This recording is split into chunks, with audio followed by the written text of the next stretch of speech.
Hello, captains! Welcome back to Naval Action with me, Sorvesteon. I got some exciting new footage recently, so I thought I'd make a video on how to capture a port. So, why do we want to capture ports? Well, if you've been playing the game, you know that ports are really important. They're where you keep all your stuff, they're where you do all your crafting, it's where you invest, building buildings like your shipyard, and it's where you do your trading. So ports are really critical to the gameplay. However, you can only use free ports or ports that belong to your nation. Thus, capturing ports for your nation is very important for your nation's economy, as well as your own benefit. And free ports, well, they tend to be a little bit dangerous, but more importantly, they're very, very limited. There is nowhere near enough free ports in one area to really facilitate any sort of economy. So if you want to make an economy, you're going to have to go out and capture ports for your nation. And that's why capturing a port is so important in naval action. Now, as you know, in naval action, not all ports are the same.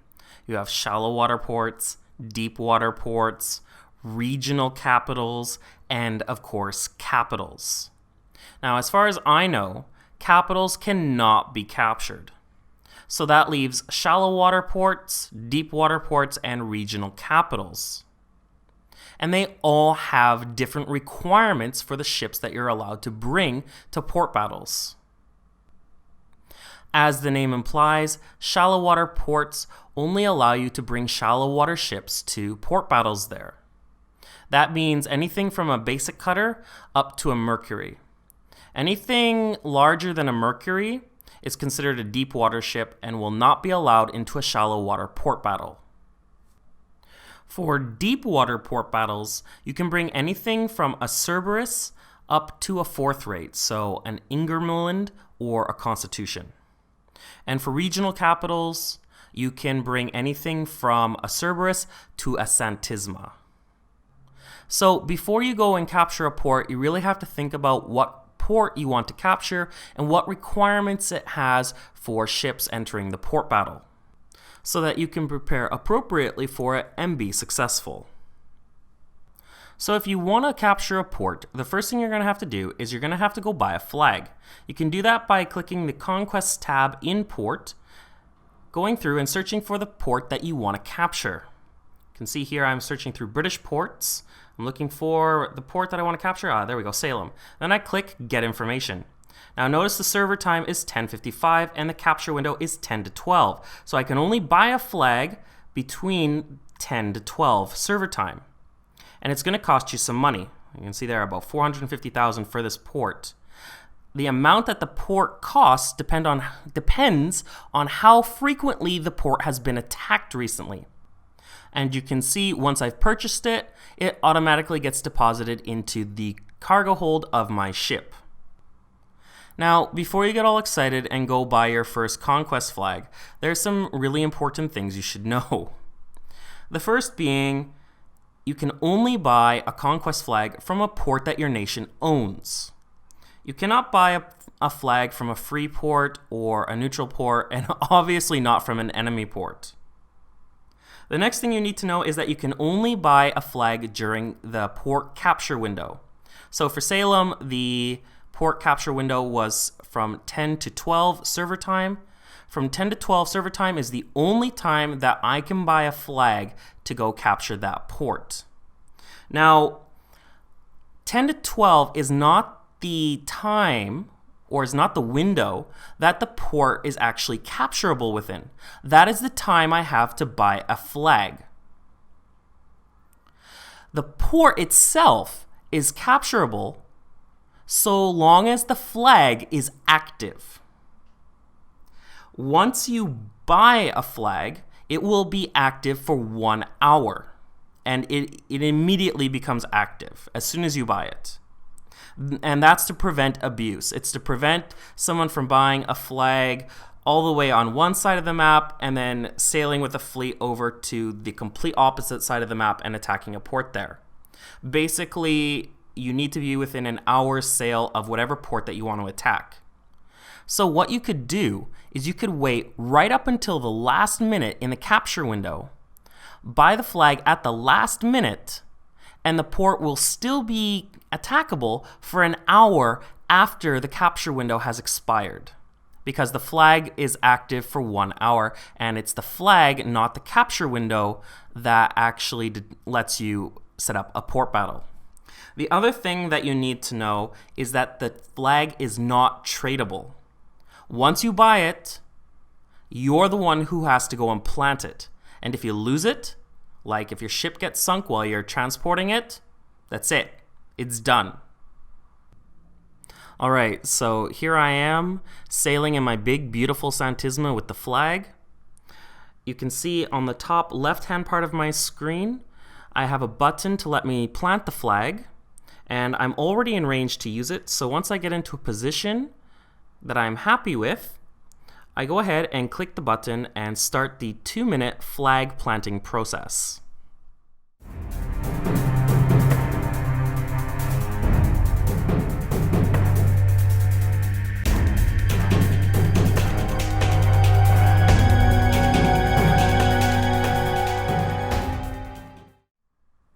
And once that 2-minute process completes, it will create a port battle that your friends can join.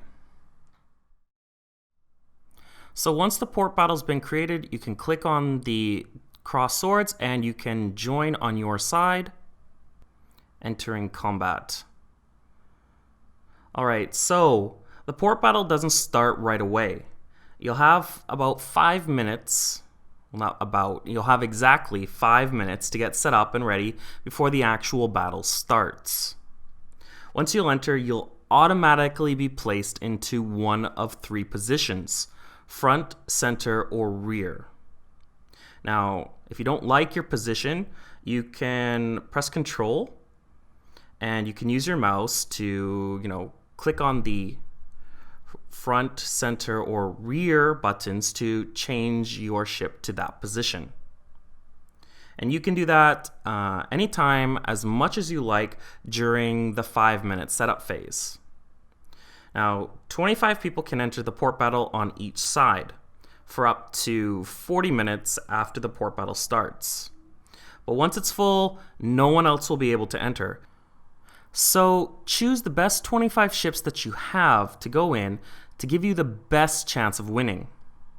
If you happen to have more than 25 ships, which is very common in naval action, it's a good idea to have the others set up a screening fleet outside the port battle to prevent the enemy from getting in to defend the towers, and just generally make it easier for your guys in the port battle.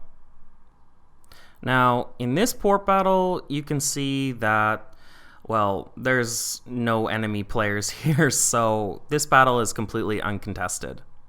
So it's just us going in, and we're just going to take out the towers and basically kind of flip this port. I mean, my clan recently decided to turn pirate, so we're basically just taking back our own port that we had when we were British.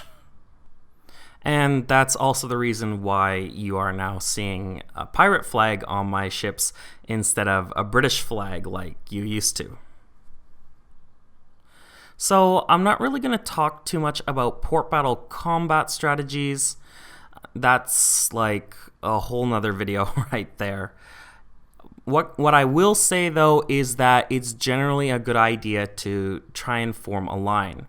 Now, like my guys here kind of formed a loose line, and they're going by the tower. They're all in 4th rates, they're all in constitutions, and I'm in a Santisma, so I'm horribly slow. So by the time I get up there, they're all gonna have gone past, and that's what they were doing. Basically they're just going by the tower, giving it a broadside, and then they're moving on to the next tower, and they're just gonna leave that tower basically for me. And however you want to do your port battles, it's totally up to you. I am by no means an expert on the best way to fight a port battle, so that's why I'm not going to give any real tips or advice about that. And yeah, my Santisma is just horribly slow, so I think I'm just going to skip ahead here. Alright, so I have finally made it to the first tower, and I'm just coming around to give it a broadside now. The one really nice thing about a Santisma is that it has just an amazing amount of firepower, and in a port battle, these towers, they just melt from the firepower of this thing. It's really amazing. And I'm just going to speed this up so that you can see just, how quickly this tower goes down. Like I'm basically like, my other guys are over there and they're taking down the other towers, and I'm basically just kind of soloing this tower on my own. And I think I took this tower down before anyone else in the port battle had a chance to take down another tower.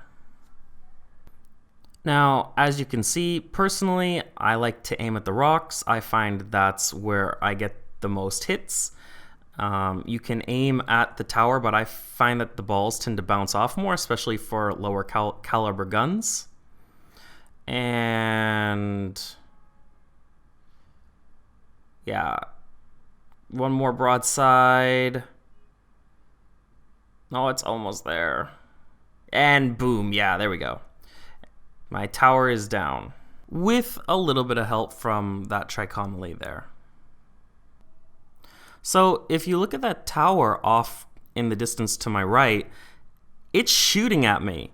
Like, even though like all the other guys in my clan are like circling around it and shooting it, for some reason it's still shooting or choosing to shoot at me, even though like I'm that far away from it.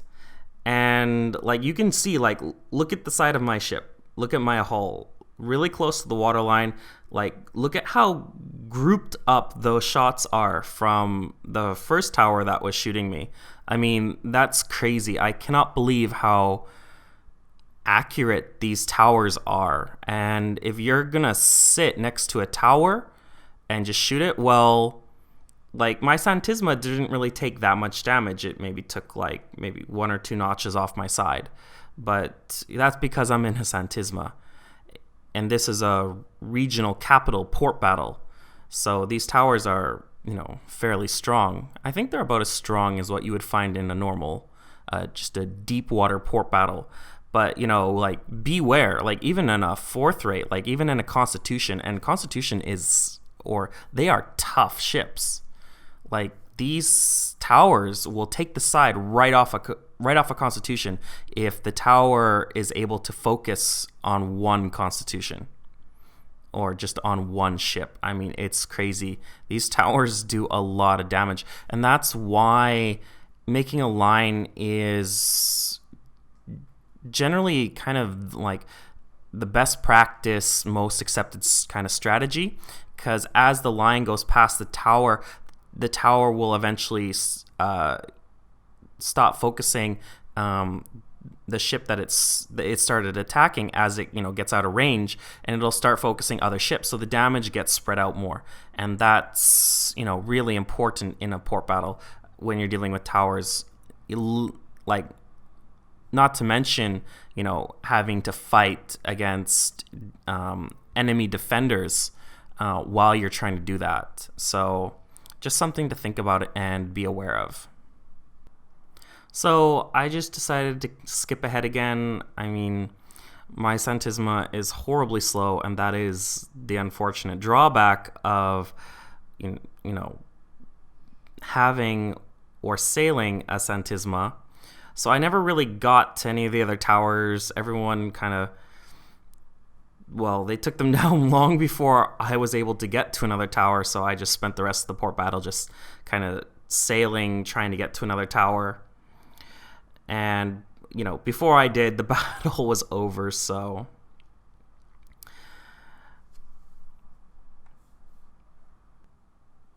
So the loot from this port battle wasn't that great.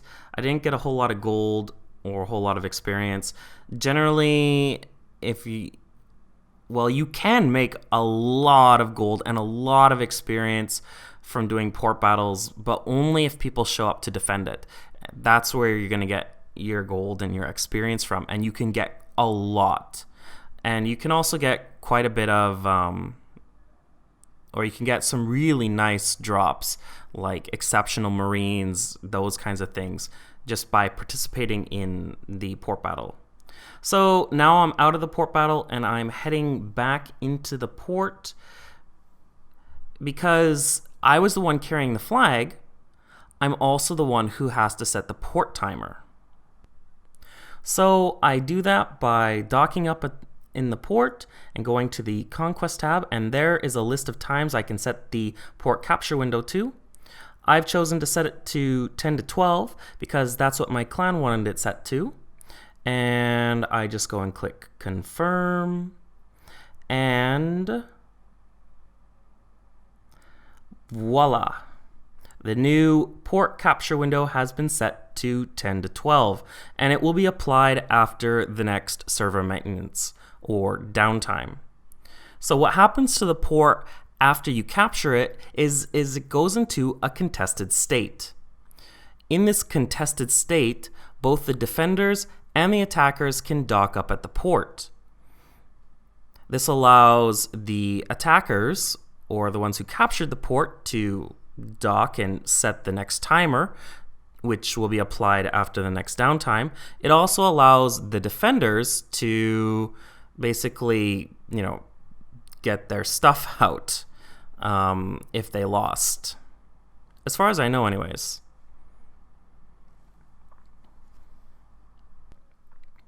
So this has been Sorvesteon coming to you with how to capture a port in Naval Action.